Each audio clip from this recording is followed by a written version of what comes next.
It's only 2 weeks into a long Orioles season, but we're starting to see some stats from three specific hitters that could tell a story for their season. We'll talk about Adley, we'll talk about Taylor Ward, and about Colton Cowser coming up on this episode of the Locked On Orioles podcast.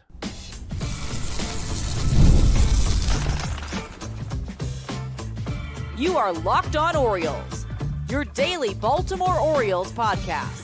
Part of the Locked On Podcast Network, your team every day. Hey there, Orioles fans. Today is Friday, April 10th, 2026, and welcome back in to the Locked On Orioles podcast, part of the Locked On Podcast Network, your team every day. As always, I'm your host, Connor Newcomb, and coming up on today's episode with the off day on Thursday, and we're 2 weeks, 12 games really into this Orioles season, I wanted to take a look at some of the stats that are popping out to me from Orioles hitters specifically. Yes, overall, the offense has been disappointing. Through 12 games, it's been, even in some wins, especially this week against the White Sox, it's been frustrating at times to watch this offense try and put across runs. But there are three players doing some things a little differently this year. Two of them in a positive way, one of them in a negative way, unfortunately, that I want to talk about. That's Rutschman, Ward, and Cowser, and that is coming up on today's episode. Now, a little programming note here on a Friday. I do have to let you know, I am recording this here on Tuesday evening. So the stats I am talking about are not going to include Wednesday's game between the O's and the White Sox. Of course, there is the off day Thursday, and they're going to be kind of loosely calculated from Tuesday's game because they all have been updated on the places they need to go. I just have kind of a crazy schedule with work and other things this week. It was helpful that there is the off day Thursday. So I still got you the episode on Thursday that recapped Wednesday's game, but to get you a Friday pod, I had to record it earlier. So again, if anything crazy happened on Wednesday or Thursday in Birdland, I'll make sure to get it to you on Monday's episode. But instead, let's get to three players who have caught my eye with some changes they've made this year. Offensively, we might do a pitching episode like this in a week or so as well. But talking about, can these changes stick for these guys? The early season stats that might really matter, whether it's good or bad. Let's begin with the number one positive of this Orioles season. That is Adley Rutschman. Not only does he look like he's back, he looks like a different hitter. And I'm going to tell you why. So Rutschman, again, these are stats entering Wednesday's game because I'm recording here on Tuesday after Adley got the off day on Tuesday. He struck out only 3 times and walked 5 times. A 10% strikeout rate and a 17% walk rate that he's running would both be career best. Now, those numbers are going to come back to earth. It's a small sample size. He's a catcher. But he did have only 101 strikeouts to 92 walks in that All-Star 2023 season.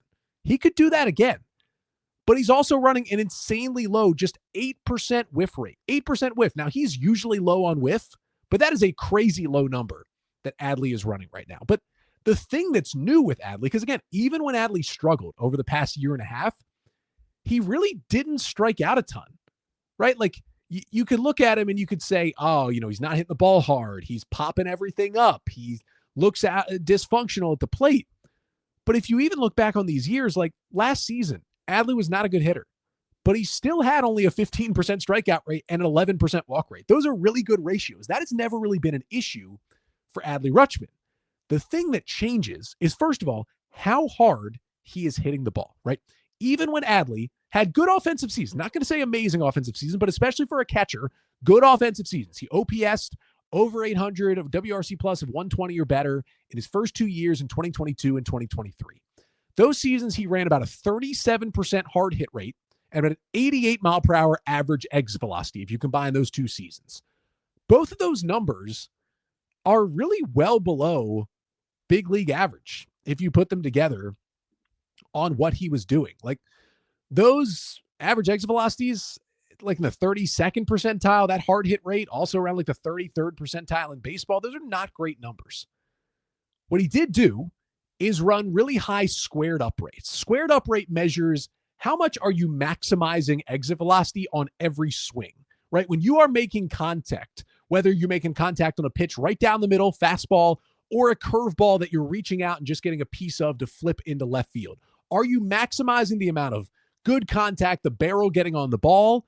Adley's always been really good at that. He's also always walked a lot. He's also put the strikeouts down. That's always been a thing for him. And that's how, despite pretty low hard hit numbers, he still could hit the ball out of the ballpark. He could still dump the ball into the outfield. He hit a ton of doubles. That's how he did it, because the bat control was absurdly good. He only swung generally at good pitches to hit, and he made the most of his swings. There are stats that show that. But this season, and again, we're in a small sample size, entering play Wednesday, he had a 57.1% hard hit rate and a 93.6 mile per hour average exit velocity. Those are extreme jumps. That is a 20% jump in hard hit rate, and that is like a 5 mile per hour jump in average exit velocity. Again, a lot of that's because it's a small sample size early in a season. But if you look at a 57% hard hit rate, the big league leader last year was Kyle Schwarber at 59.6%. That's how good Adley Rutschman is. He's in that territory. Now, again, that number is likely to come down some because you can count on two hands the amount of hitters that have a better than 57% hard hit rate in a full season. It's very hard to make that quality of contact over and over and over again, especially with how good pitchers are. But a 20% difference in his hard hit rate, and the reason why I talk about hard hit rate, it doesn't always lead to hits, but generally, the harder you hit the ball and the more consistently you hit the ball hard, the more hits, and especially extra base hits, they're going to come your way because it's harder to field a ball and get to a ball in the outfield when it is hit harder. And a hard hit ball is considered 95 mile per hour exit velocity off the bat or more. So what that difference tells me is, even though the rate is going to come down as things even out, a 20% jump tells me at least generally he's going to hit the ball harder on average this year. Like, this is enough of a sample size to say something is a little bit different here. But here's the big catch that has me so excited about Adley. He's not sacrificing any of that bat control that I talked about earlier, that squared up rate that we talked about. Are you maximizing every contact that you're making? It's not like he's now selling out for power and swinging and missing a ton, but now when he's making contact, he's hitting the ball really hard. That's one way you could change as a hitter.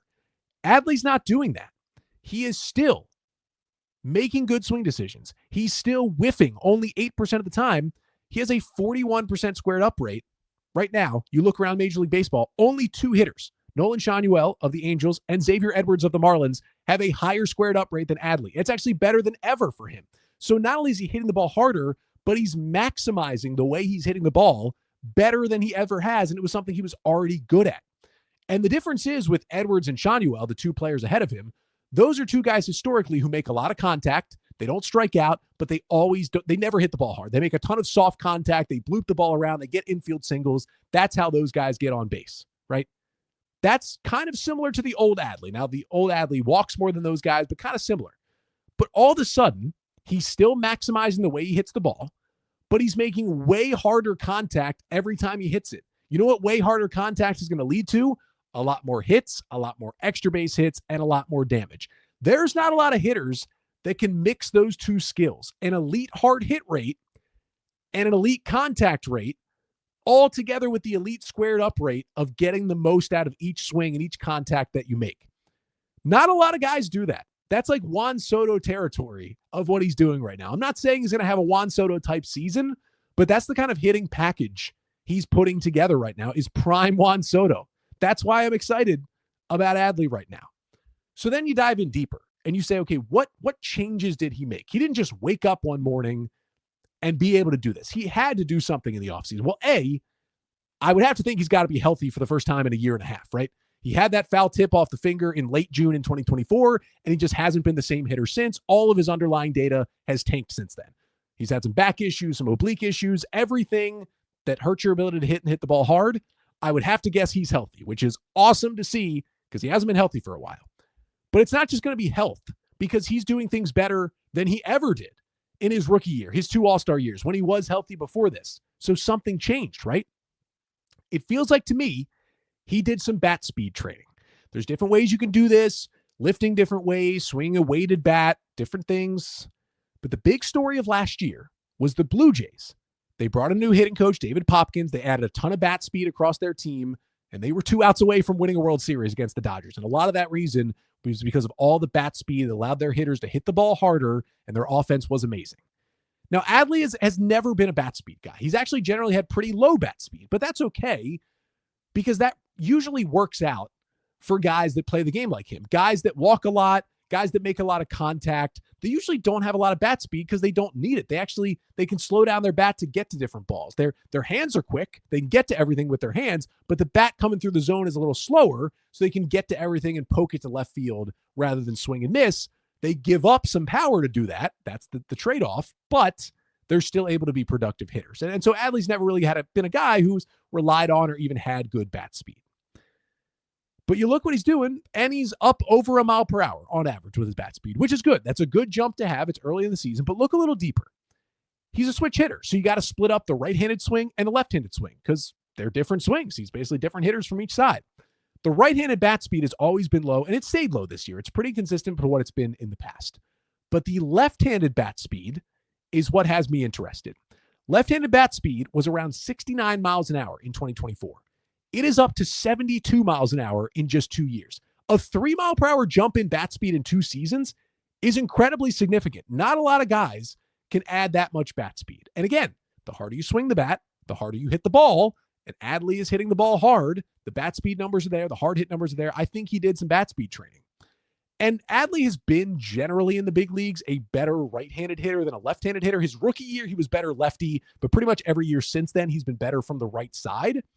But the fact that he's making these gains from the left side is important for 2 reasons. 1, it should even up him from the left side. And 2, just because of the reality of there are way more right-handed pitchers than left-handed pitchers in baseball.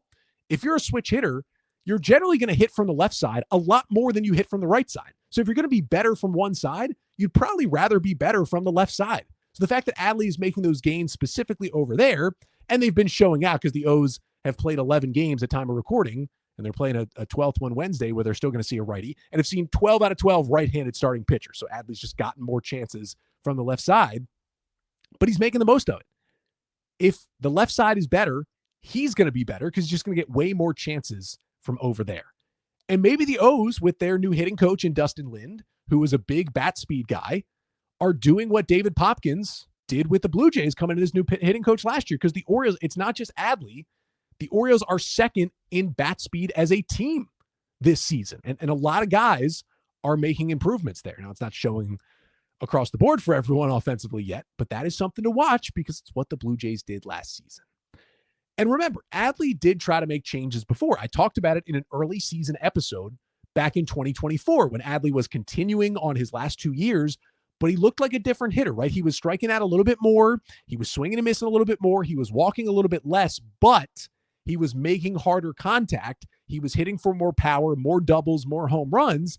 It seemed Adley in 2024, before he got injured midseason, was trading off a little contact ability for a little more power. And you'll see hitters do that from time to time. And it was really, really working in the first half of that season. It all tanked once he got injured and things fell apart.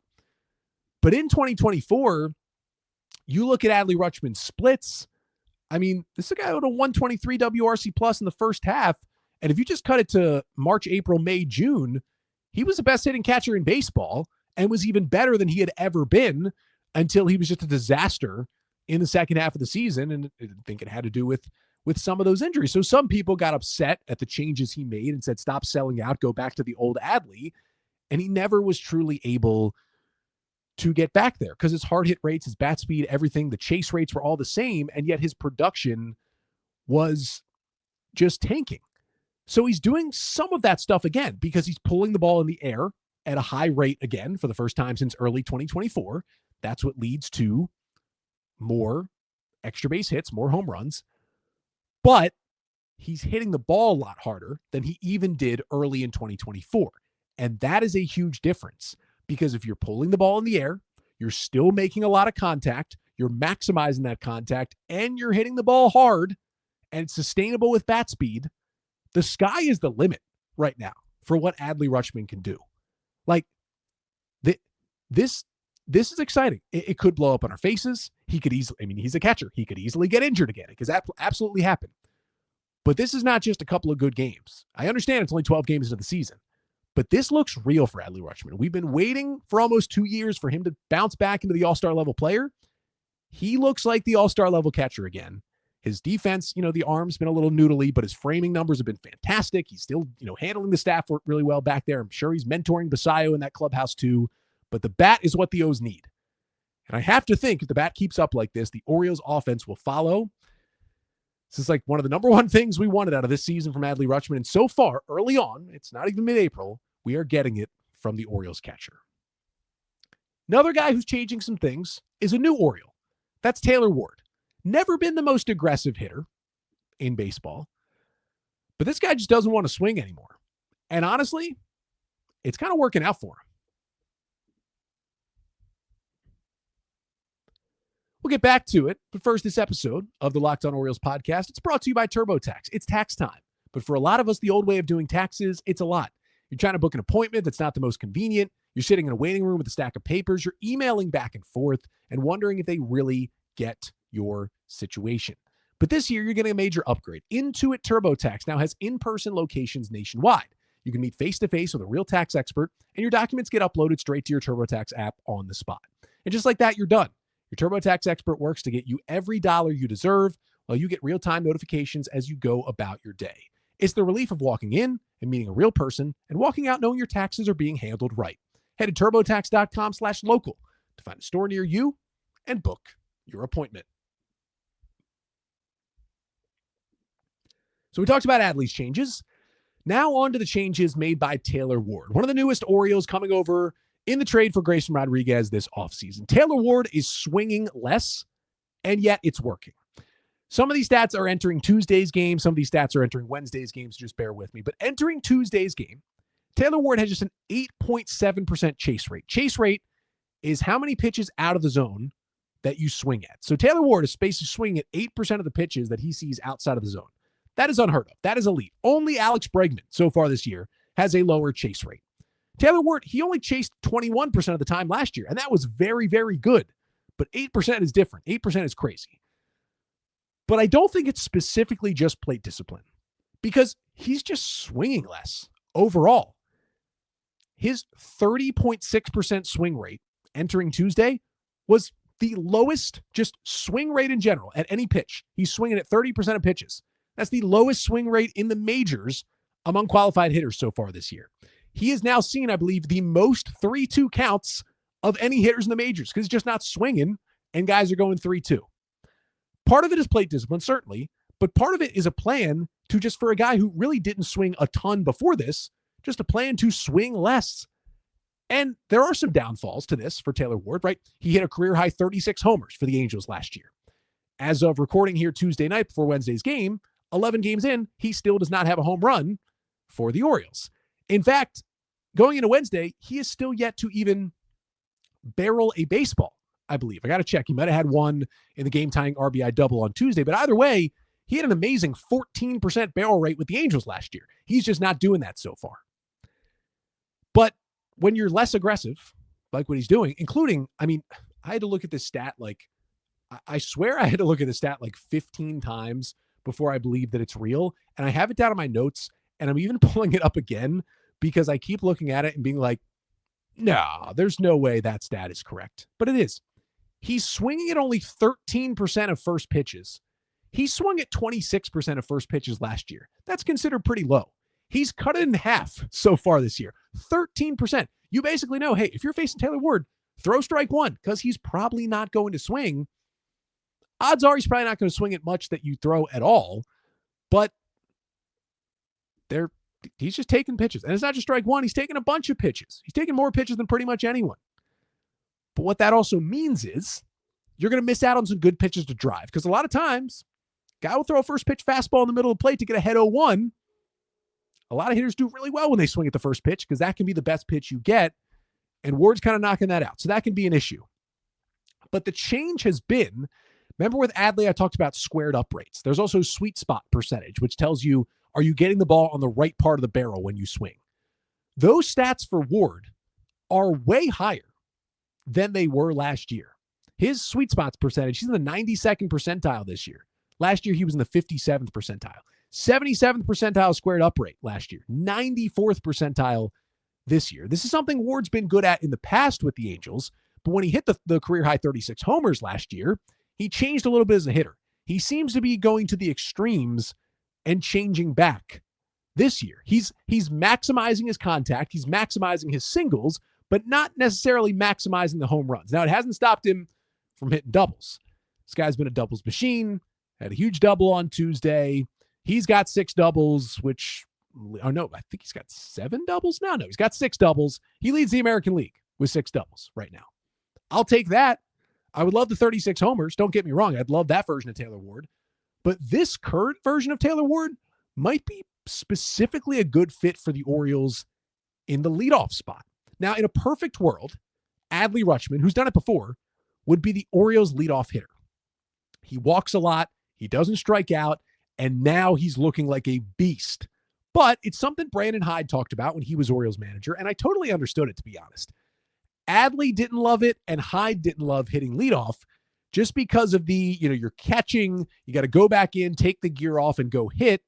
Or on the flip side, you're always kind of on base in the first inning sometimes, and then you got to come in and put the gear on to go back out there. It's really more about you play the home games, you're catching, you got to go right in and get ready to hit. He didn't love that. He wanted a little more time to prepare. So that's when he was going well under Hyde. He was most of the Orioles' number 2 hitter. I totally understand that. But if he'd be open to hitting leadoff Adley again, I'd put him there. But not right now, because Taylor Ward's doing great in that spot. He walked 2 more times in Tuesday's win. He's now walking at an incredible 15.7% clip. That'd be an absurdly high walk rate for a guy like Taylor Ward. And, you look at what he's doing at the plate. He's got 11 strikeouts still, but he's also got 8 walks. And he's hitting .333. And he's got a .907 OPS. And, what you want out of a leadoff hitter is to get on base. At the end of the day, if you're a leadoff hitter, gets on base, whether he does it with power, with walks, with singles, whatever he does, as long as he gets on base, that's what you are looking for. Taylor Ward's got a .431 on base percentage. That puts him 16th in Major League Baseball so far this year. That is not the kind of hitter Ward has been in the past. His previous high in OBP, .360 with the Angels. Now, I'm not saying a .431 OBP is going to stick for Taylor Ward, but I might be okay with this change because right now it can still be a little annoying because I feel like he's definitely still missing out on pitches that he could drive. It's a reason why, again, he had 36 homers last year and he has 0 through 11 games because he's not being as aggressive on some pitches he could hit hard. He's still getting his doubles, still getting walks, still getting singles. What is he trading off? Right now, it's annoying. But here's my prediction of this working out even better for Taylor Ward and more importantly for the Orioles as a team. Because right now, the O's are striking out a lot. They're walking some. They're not walking a ton, but they're walking some. They're struggling to get on base a little bit. But they have plenty of guys who can mash homers. Now, the Orioles have not mashed the home runs yet, right? And that has just been an issue so far this season. They built this team to hit bombs, and they're not really hitting bombs at the moment. They've got 8 home runs as a team so far this year. That's even with the Marlins for 25th in baseball. It's not where the O's thought they would be. But if you look up and down this Oriole lineup, they project to hit a ton of homers. Gunnar is the only one who's kind of been leaving the ballpark so far. He's got 4 homers. No other Oriole has more than 1 home run. Tyler O'Neill, Pete Alonso, Samuel Basallo, and Dylan Beavers each have 1. Alonso, O'Neill, and Basallo are going to hit him. Ward's going to get his. You got to think Adley Rutschman and Kobe Mayo and even Colton Cowser are going to hit some. Jackson Holliday led the team in homers last year. He's still on the injured list. This team is built to drive the ball out of the ballpark. So even if Taylor Ward is going to hit 26 home runs, even if it's, he had 23 homers in 2024 with the Angels. If he's going to do that instead of the 36 he had last year, but the trade-off is he's an on-base machine and stays in the leadoff spot, I will 100% take that trade-off for Taylor Ward because I think it makes the Orioles lineup construction better to have a big OBP guy at the top. And I'm kind of liking this Taylor Ward just don't swing thing. We'll see if it gets aggravating and the guys start to throw him more strikes. That could be a possibility. But right now, I'm liking the changes that both Rutschman and Ward have made. Unfortunately, this episode isn't all in the positive. We're going to do a quick breakdown of Colton Cowser after this. But first, this episode of the Locked On Orioles podcast is also brought to you by Indeed. If you got chaos at work, deadlines stacking up, your inbox overflowing, and the one position you have to fill is still sitting open. When the pressure's on and you need the right hire, it's a job for Indeed-sponsored jobs, which helps you reach the people who actually fit what you're looking for. skills, experience, and location, so you're not just hoping the right candidate stumbles across your post.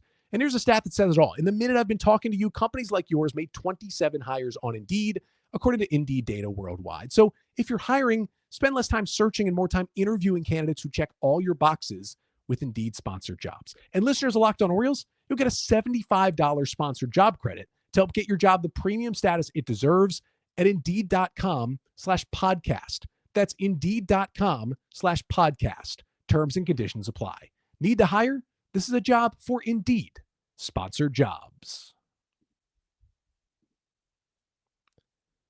Well, we talked about the positives of Adley Rutschman and Taylor Ward so far this season. I do want to talk about the negatives that have been Colton Cowser through these first 11 games. It's been much to the chagrin, once again, of the Orioles fan base that Cowser has, there's no way around it. He has struggled. He has not been the worst player on the team, but it has been a little tough to watch once again, at times this year, for the Orioles' 26-year-old center fielder. I think that the final takeaway is Colton Cowser might be in some serious trouble here, right? Cowser had a great 2024. He was second in Rookie of the Year. He should have won it. He played a great left field. He was a well above average hitter. He was perfect what the Orioles needed in the outfield that year. But he still couldn't hit off-speed pitches. When I say off-speed pitches, I mean specifically changeups and splitters. Against off-speed in 2024, he hit 171 with a 243 slug and a 43% swing and miss rate. Those numbers are terrible. But guess what? He crushed fastballs, he hit for power, he hit breaking balls, and he played gold glove level defense in left field. If he's that player every year, a 4-win player, you take it and you don't care that he can't hit changeups. Now in 2025, there were plenty of injuries that played a role. He broke his thumb in the first series of the year. He had some broken ribs crashing into the wall. He had a concussion in the middle of the season. It was not a good year health-wise for Colton Cowser. And he tried to play through a lot of it, and that led to his struggles overall when he was a well below average hitter. Again, he struggled against off-speed. 156 average, 208 slug, 46% whiff. A little bit worse than the year before, pretty much the same. But just like 2024, he still got a ton of fastballs. And when he got them, he didn't crush them as much as he did the year before, but he still hit them well. He still got 49% fastballs. And when he did damage, because he still did some damage last year, it was on fastballs. So far in 2026, we're seeing the same story. 143 average and slug on off speeds with a 50% swing and miss rate. So again, it's getting incrementally worse every year, but fairly similar still to what it was 2 years ago. But now, here's the difference. It probably took pitchers too long, but they have an exact scouting report on Colton Cowser. And even last year, they thought, hey, we got to establish the fastball before we fool him with a changeup. This year, they realized, no. We don't even have to establish the fastball to pitch the changeup off it. We can just throw the changeup and he will still have no chance. And that's what worries me. Remember, he saw 49% fastballs last year. He's seeing 29% fastballs so far this year. And I think that number is only going to go down. He's instead seeing 41% off speeds and splitters. Now, it's because the O's have faced a lot of righties and a lot of righties with a changeup and a splitter, but most righties have a changeup or a splitter at this point. I might even trust Cowser more against lefties than righties because they're not going to throw him that kind of changeup, but he struggled against lefties, and Craig Albertaz has not been shy to pinch hit him with a right-handed hitter against a left-handed pitcher late in games, just like he did on Tuesday, and it worked out. You look at the breakdown. 25% of the pitches he's seen this season, 25% have been changeups specifically. Only 4 players in the big leagues have seen a higher percentage of changeups than Colton Cowser this year. You add in the splitters that he's seeing, 16% splitters, 41% off speed. No one else in Major League Baseball is seeing more off-speed pitches, changeups or splitters, than Colton Cowser through the 11 games the Orioles have had so far this year. And he's still not hitting them. Any adjustment he would have needed to make, at this point, it hasn't happened, and I'm not sure it's going to happen. It was fine in the past because it was still, he can hit breaking balls, or he can hit changeups, or he's playing good defense. But now he's moved to center. He's more of an average defensive center fielder rather than a gold glove defensive left fielder like he was over there. His hard hit rate is down from 46 to 35%. His average exit velocity is down to 91 to 84 miles an hour. His ground ball rate has jumped from 45 to 56%. All of those things are bad before you even talk about how he can't hit a changeup. He's still whiffing a lot, and he's playing an average center field. You don't want to hit him against lefties because he's bad in platoons, and you don't want to hit him against righties because most righties have a changeup or a splitter, they'll just throw it and he can't hit it. So unless you get a righty out there who's like a sinker sweeper guy, that's the only matchup I want Colton Cowser on the field for.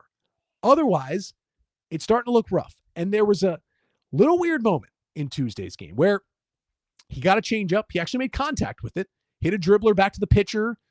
Pitcher kind of bobbled it a little bit. It got between his legs. It turned into actually a close play. Pitcher had to kind of flip it a little more firmly to first base, and Cowser was out by about a half a step.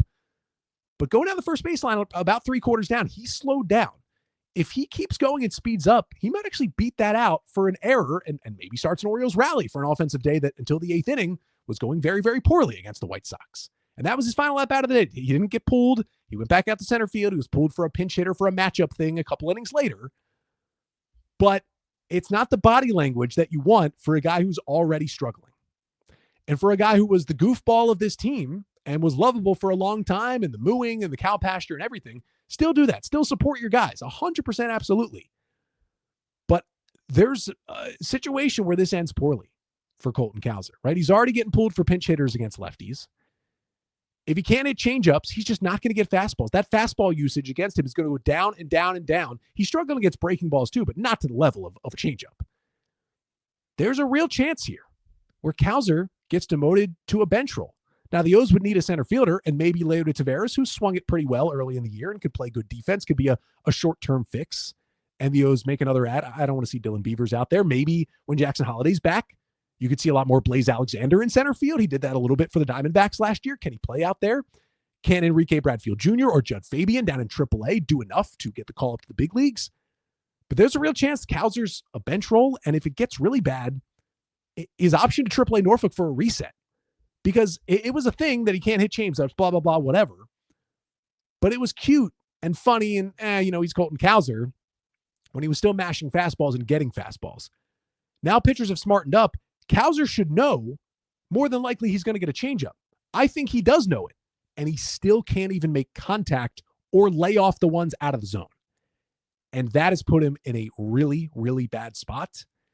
And I am very intrigued to see his usage and how he figures this out if he can moving forward.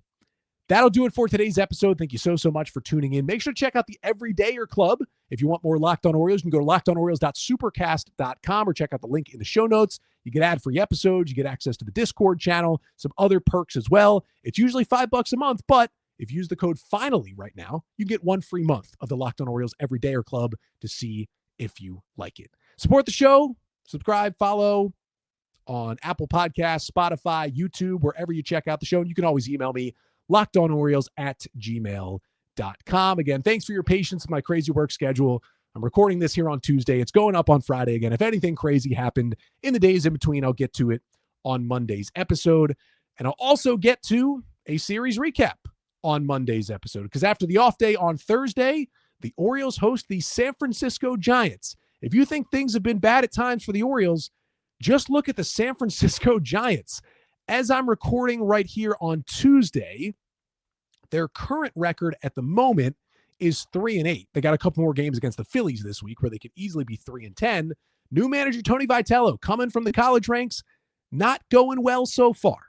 The starters are TBD at the moment. If I had to guess for the Orioles right now, you're probably looking at Boz Friday, Bassett Saturday, and then it's going to be either Cade Povich or Trevor Rogers, or maybe even Dean Kramer, but probably not on Sunday. And we'll see how the Giants want to sort things out this weekend. Sorry, I don't have a full preview, but again, just with recording this Tuesday, that's a lot of days from now until the weekend games that happen. But either way, I'll be back Monday to recap everything you need to know from the Orioles-Giants series, and I will be at Sunday's game, so come around and say hi if you see me at the ballpark. But until Monday, I'm Connor Newcomb, and this has been the Locked On Orioles podcast, part of the Locked On Podcast Network. Your team every day.